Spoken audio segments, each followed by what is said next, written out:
Considérons ces paroles de Luc 16.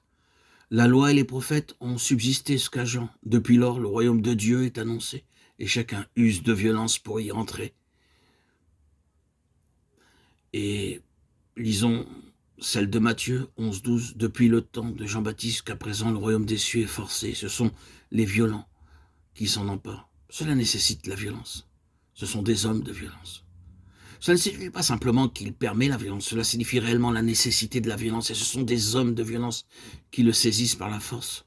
Luc le précise, user de violence pour y entrer. Nous avons ici ce qui caractérise l'esprit de citoyenneté de ce royaume par force. Pourquoi ? Ce n'est pas simplement un appel à être sérieux, c'est une nécessité. Si nous avons saisi ce que signifie ce royaume, nous souffrirons donc des pertes immenses si nous n'agissons pas sérieusement. Vous le voyez, le Seigneur Jésus en parle alors que l'opposition à son égard se manifeste violemment.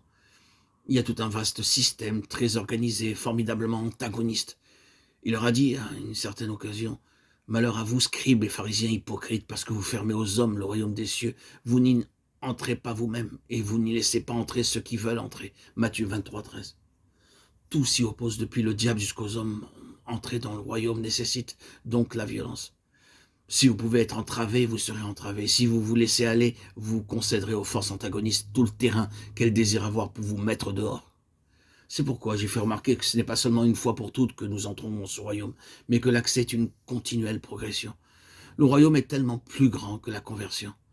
Bien entendu, si vous vouliez être sauvé, je veux parler ici du salut initial, vous auriez besoin d'être sérieux pour cela. Vous devriez prendre garde, parce que tout voudra vous arrêter.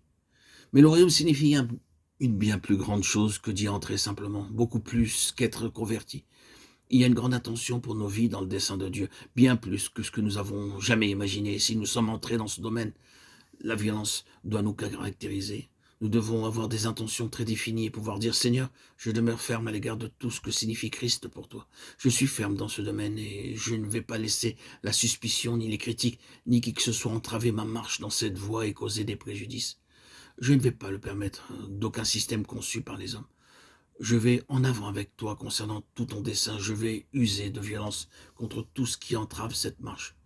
Cela nécessite la violence. Et nous devons user de beaucoup de violence pour obtenir tout ce que le Seigneur désire pour nous. Or, combien de vies sont facilement dévoyées simplement parce qu'elles ne sont pas assez déterminées.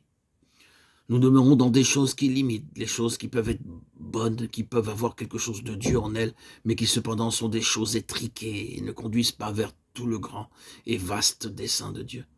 La seule manière pour nous de marcher comme désire le Seigneur, non seulement dans ce que nous avons vu, mais concernant tout son dessein, c'est d'être déterminés, d'être des hommes qui usent de violence, des hommes qui disent, par la grâce de Dieu, rien, ni personne, même si la chose peut paraître bonne, ne va obstruer ma voie. Je vais de l'avant avec Dieu. Ayez cette attitude avec le Seigneur, et vous constaterez que Dieu sera avec vous sur cette voie.